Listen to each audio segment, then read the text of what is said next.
Assalamualaikum warahmatullahi wabarakatuh. Selamat datang di channel Kisah Rindu, tempat di mana setiap cerita membawa inspirasi dan makna dalam hidup kita. Jangan lupa untuk menyisipkan solawat di kolom komentar agar kita semua senantiasa mendapatkan keberkahan dan syafaat di akhirat nanti. Mentari sore menyinari kota Solo, Jawa Tengah. Angin sepoi-sepoi membawa aroma rempah-rempah dari warung-warung kaki lima di sekitar Pasar Klewer. Di tengah keramaian itu, seorang pria bernama Mas Bagus, berusia sekitar 35 tahun, dengan wajah tampan yang dihiasi senyum ramah, sedang asyik berbincang dengan seorang pedagang batik. Rambutnya yang agak panjang disisir rapi ke belakang, menunjukkan sisi kalemnya. Namun di balik senyum dan penampilannya yang sederhana itu, tersimpan rencana besar yang akan mengguncang kota. Mas Bagus bukanlah pedagang batik biasa. Ia adalah seorang dalang di balik rencana perampokan Bank Rakyat Indonesia cabang Pasar Kliwon yang akan dilakukan besok pagi.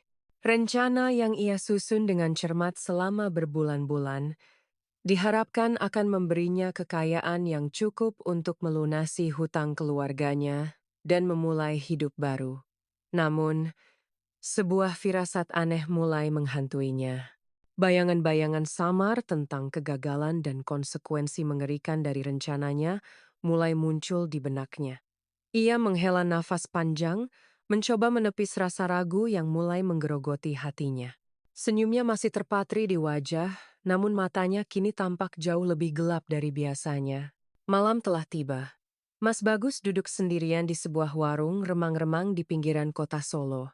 Di depannya terhampar peta kota dan beberapa fotokopi dokumen terkait Bank BRI cabang Pasar Kliwon.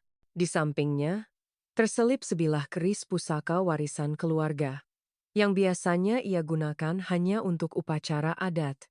Malam ini, keris itu terasa dingin di genggamannya, mengingatkannya pada beban berat yang dipikulnya.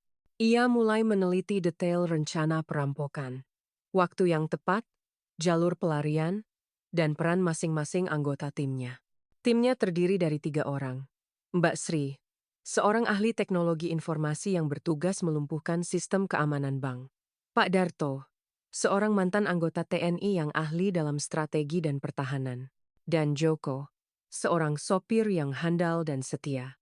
Mas Bagus memimpin semuanya, menggunakan kecerdasannya dan pengetahuan tentang seluk-beluk kota Solo untuk merancang strategi yang sempurna.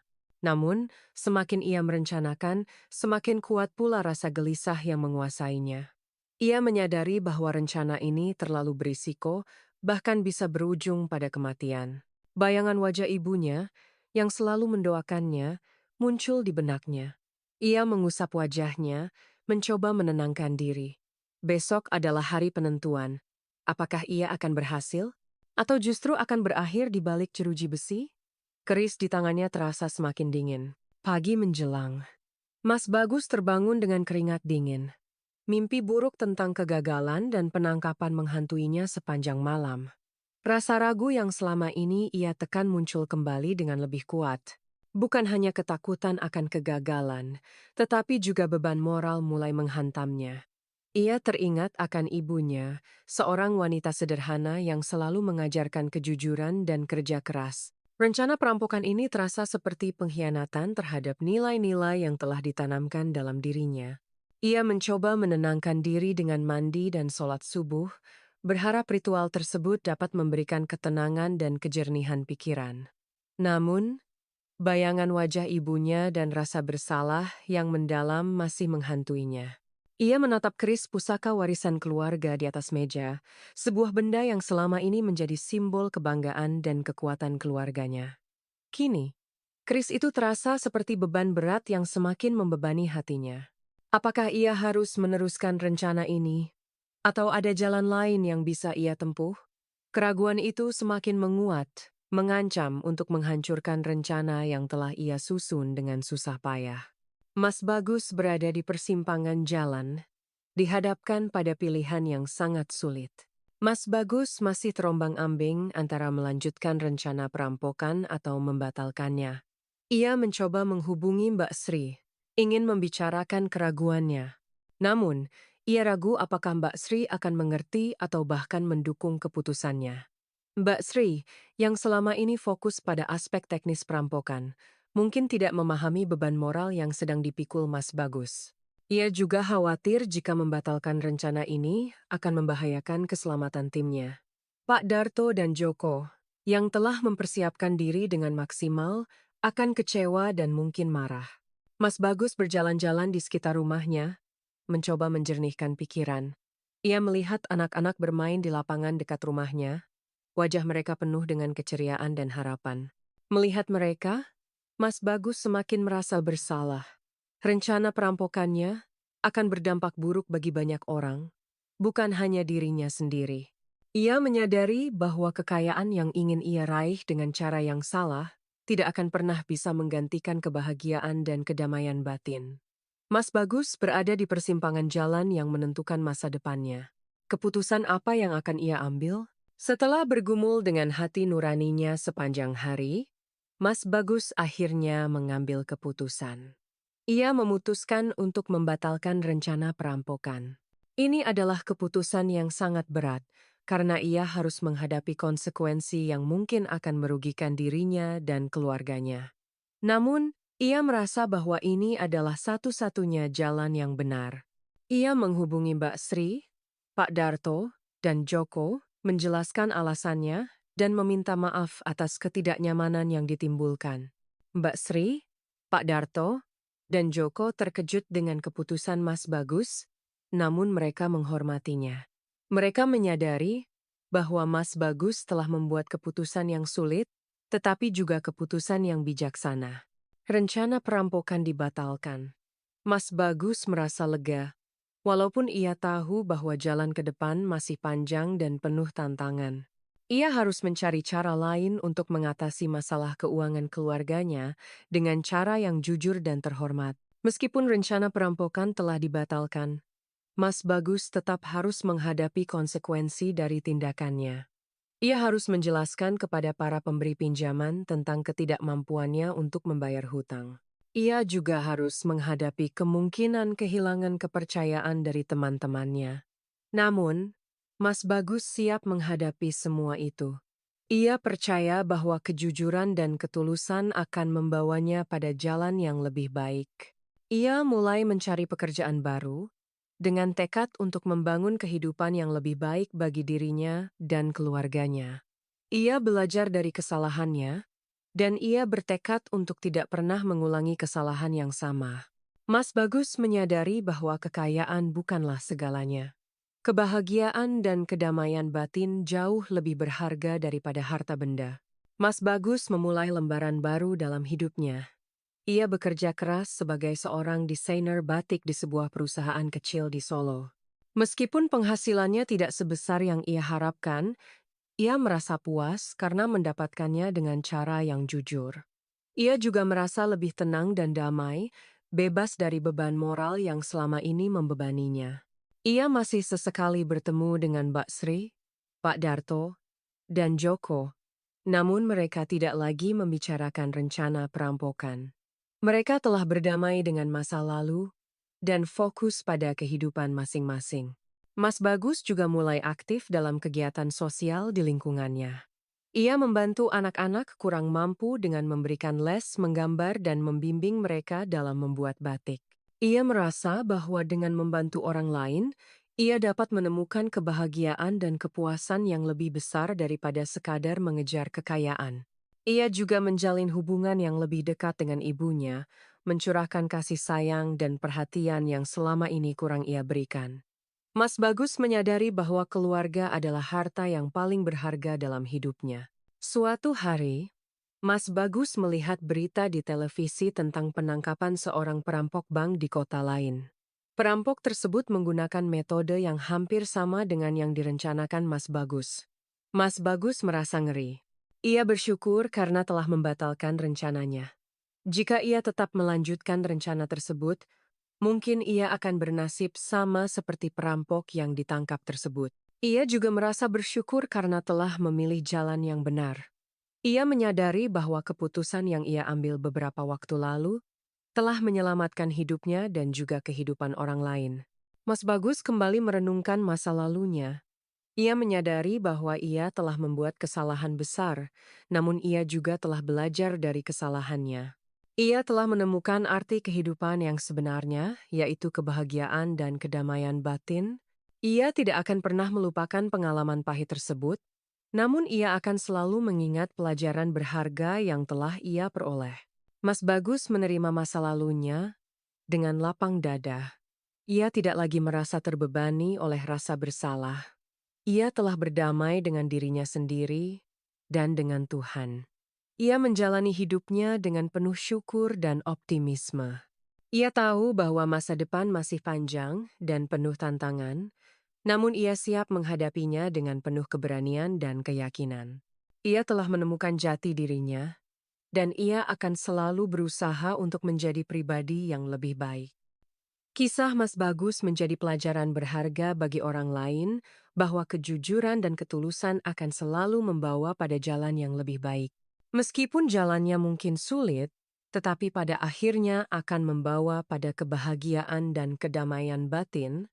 Suatu sore, Mas Bagus didatangi oleh seorang detektif polisi bernama Pak Budi. Pak Budi datang untuk menanyakan beberapa hal terkait rencana perampokan yang pernah direncanakan Mas Bagus. Meskipun rencana tersebut telah dibatalkan, polisi masih menyelidiki kasus tersebut karena ada beberapa jejak misterius yang ditemukan di lokasi kejadian. Mas Bagus merasa sedikit cemas, namun ia tetap tenang dan kooperatif. Ia menjelaskan semuanya kepada Pak Budi, dari awal hingga akhir. Ia juga memberikan informasi tentang Mbak Sri, Pak Darto, dan Joko. Pak Budi mendengarkan penjelasan Mas Bagus dengan seksama. Ia terkesan dengan kejujuran dan ketulusan Mas Bagus. Ia juga menyadari bahwa Mas Bagus telah membuat keputusan yang sulit dan bijaksana. Pak Budi berterima kasih atas kerja sama Mas Bagus dan berjanji untuk tidak akan mempersulitnya. Ia juga meminta Mas Bagus untuk tetap waspada dan berhati-hati.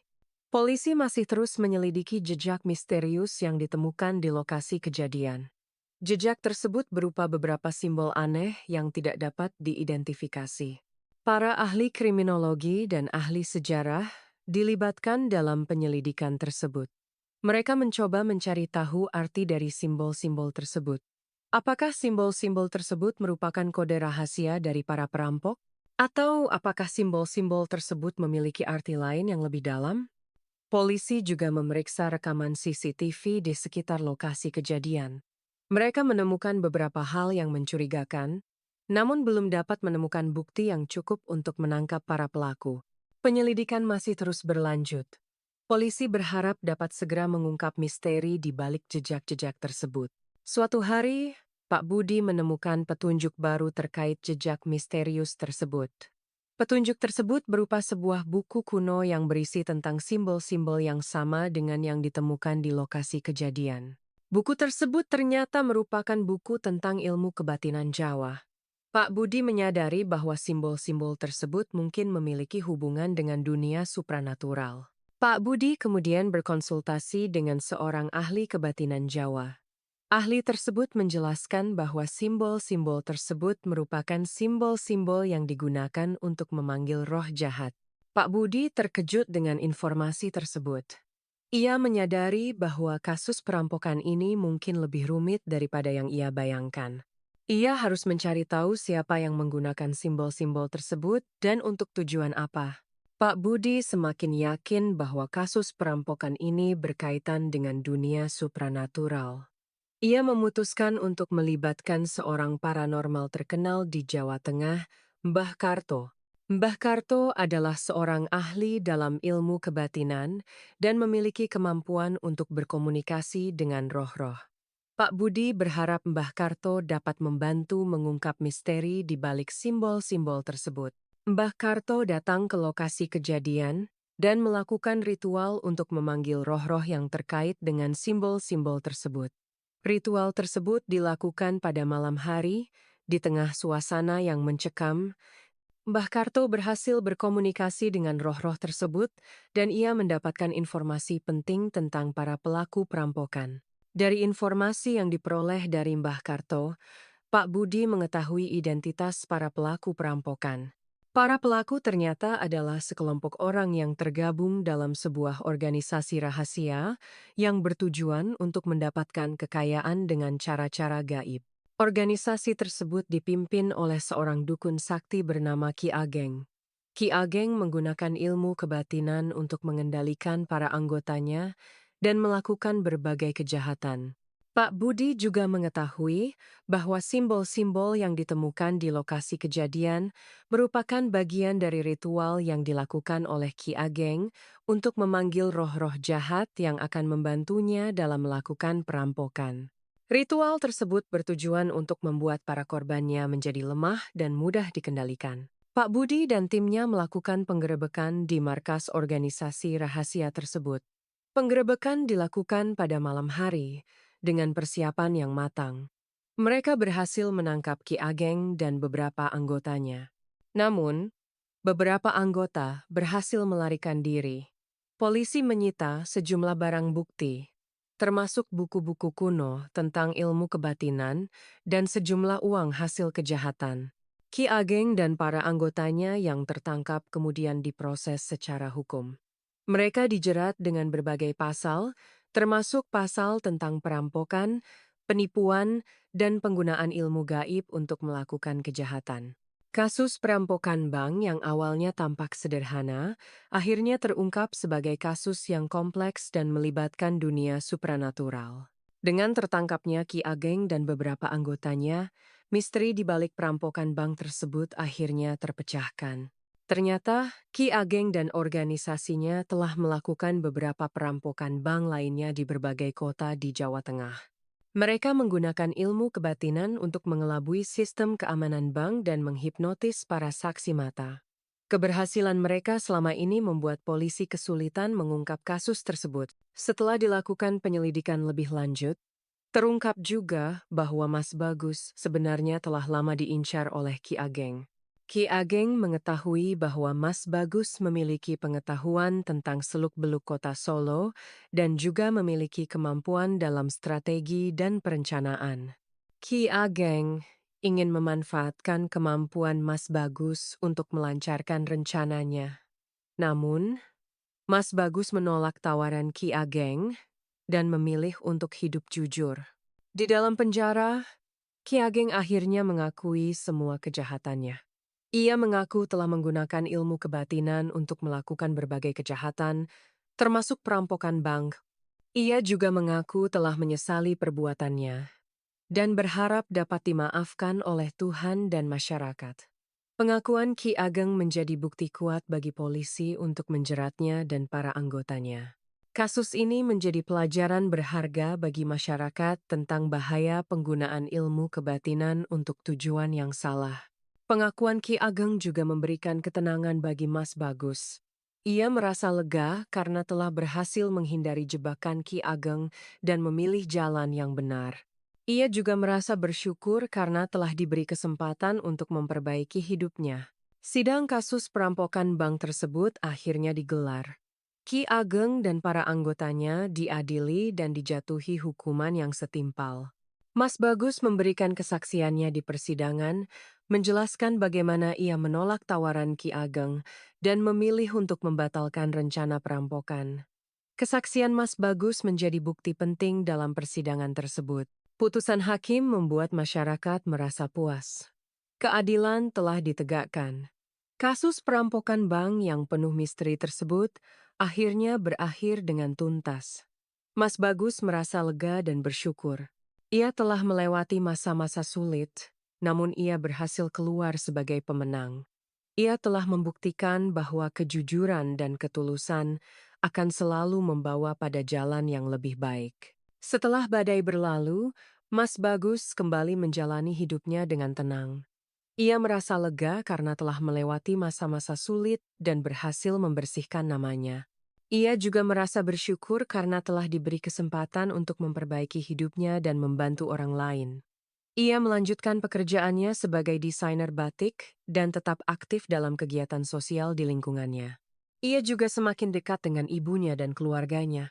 Mas Bagus menjadi lebih bijaksana dan matang setelah melewati semua pengalaman tersebut.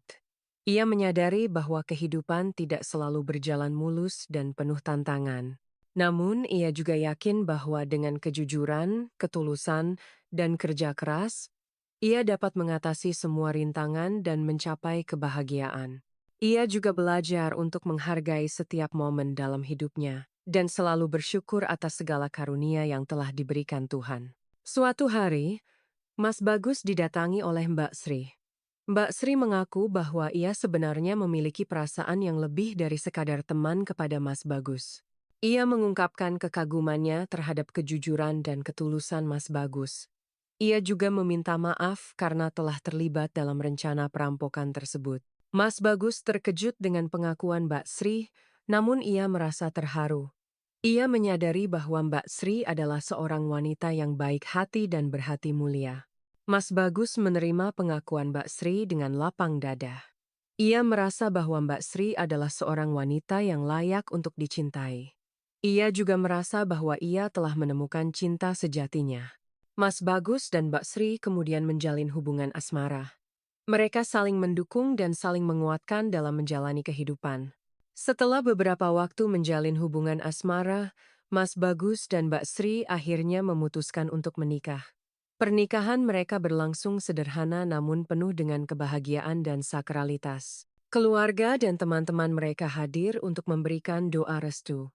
Mas Bagus dan Mbak Sri merasa sangat bahagia karena telah menemukan belahan jiwa masing-masing. Mereka berjanji untuk selalu setia dan saling mencintai sampai akhir hayat. Mereka juga bertekad untuk membangun keluarga yang harmonis dan bahagia. Mas Bagus dan Mbak Sri memulai kehidupan baru mereka bersama. Mereka tinggal di sebuah rumah sederhana namun nyaman di pinggiran kota Solo.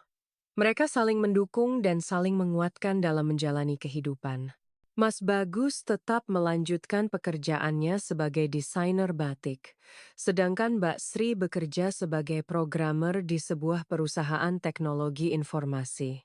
Mereka berdua memiliki penghasilan yang cukup untuk memenuhi kebutuhan hidup mereka.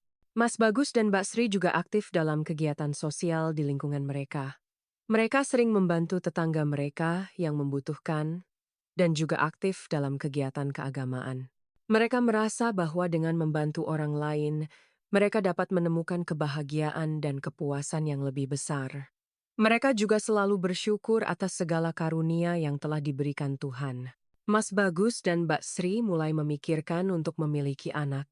Mereka berdua sangat menginginkan seorang anak untuk melengkapi kebahagiaan keluarga mereka.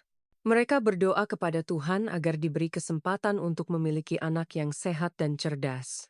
Mereka juga mempersiapkan diri secara fisik dan mental untuk menjadi orang tua yang baik. Mas Bagus dan Mbak Sri juga mulai merencanakan masa depan mereka. Mereka ingin membangun bisnis batik mereka sendiri dan mengembangkannya menjadi bisnis yang sukses. Mereka juga ingin memberikan pendidikan yang terbaik bagi anak-anak mereka kelak. Mereka memiliki banyak harapan dan impian untuk masa depan. Suatu hari, Mas Bagus dan Mbak Sri mendapatkan berkah tak terduga. Mereka memenangkan undian berhadiah sebuah rumah mewah di daerah elit Solo. Mereka sangat terkejut dan bahagia dengan hadiah tersebut. Mereka merasa bahwa ini adalah hadiah dari Tuhan atas segala kebaikan yang telah mereka lakukan. Mas Bagus dan Mbak Sri kemudian pindah ke rumah baru mereka. Mereka merasa sangat nyaman dan bahagia tinggal di rumah tersebut. Mereka juga menggunakan sebagian dari uang hadiah tersebut untuk membantu orang-orang yang membutuhkan. Mereka merasa bahwa kekayaan yang mereka miliki harus digunakan untuk kebaikan. Mas Bagus dan Mbak Sri mulai mewujudkan impian mereka untuk membangun bisnis batik sendiri. Mereka mendirikan sebuah usaha kecil-kecilan di rumah mereka, memproduksi dan menjual batik-batik hasil desain Mas Bagus. Mbak Sri mengelola pemasaran dan keuangan, menggunakan keahliannya di bidang teknologi informasi untuk memasarkan produk mereka secara online. Bisnis mereka berkembang pesat berkat kualitas batik yang tinggi dan strategi pemasaran yang efektif. Mereka mempekerjakan beberapa karyawan dan mulai memperluas produksi. Mas Bagus dan Mbak Sri merasa sangat bahagia karena impian mereka akhirnya menjadi nyata. Mereka juga merasa bersyukur karena telah diberi kesempatan untuk menciptakan lapangan kerja bagi orang lain. Mereka selalu berusaha untuk memberikan kualitas terbaik dan pelayanan terbaik kepada pelanggan mereka. Setelah beberapa waktu, Mas Bagus dan Mbak Sri dikaruniai seorang anak laki-laki yang mereka beri nama Bagas. Kehadiran Bagas semakin melengkapi kebahagiaan keluarga mereka. Mas Bagus dan Mbak Sri sangat menyayangi Bagas dan selalu berusaha untuk memberikan yang terbaik bagi putra mereka. Mereka mendidik Bagas dengan penuh kasih sayang dan selalu mengajarkan nilai-nilai kejujuran, ketulusan, dan kerja keras. Mas Bagus dan Mbak Sri juga semakin aktif dalam kegiatan sosial di lingkungan mereka. Mereka sering berbagi dengan orang-orang yang membutuhkan dan selalu berusaha untuk menjadi teladan bagi masyarakat sekitar. Mereka merasa bahwa dengan berbagi dan membantu orang lain, mereka dapat menemukan kebahagiaan dan kepuasan yang lebih besar. Bisnis batik Mas Bagus dan Mbak Sri semakin berkembang pesat. Mereka telah memiliki beberapa cabang di berbagai kota di Jawa Tengah. Mereka juga telah mendapatkan berbagai penghargaan atas kualitas batik dan strategi pemasaran mereka. Mas Bagus dan Mbak Sri merasa sangat bangga dan bersyukur atas keberhasilan yang telah mereka raih. Mas Bagus dan Mbak Sri juga selalu meluangkan waktu untuk keluarga mereka. Mereka selalu berusaha untuk menciptakan suasana yang harmonis dan bahagia di rumah mereka. Mereka juga selalu mengajarkan nilai-nilai kebaikan kepada Bagas. Mereka merasa bahwa keluarga adalah harta yang paling berharga dalam hidup mereka. Mas Bagus dan Mbak Sri bertekad untuk terus berbagi dan membantu orang lain. Mereka juga ingin mewariskan nilai-nilai kebaikan dan semangat kerja keras kepada Bagas. Mereka berharap bahwa Bagas akan menjadi pribadi yang sukses dan berguna bagi masyarakat. Kisah hidup Mas Bagus dan Mbak Sri menjadi inspirasi bagi banyak orang, bahwa dengan kejujuran, ketulusan, dan kerja keras, kita dapat mencapai kesuksesan dan kebahagiaan.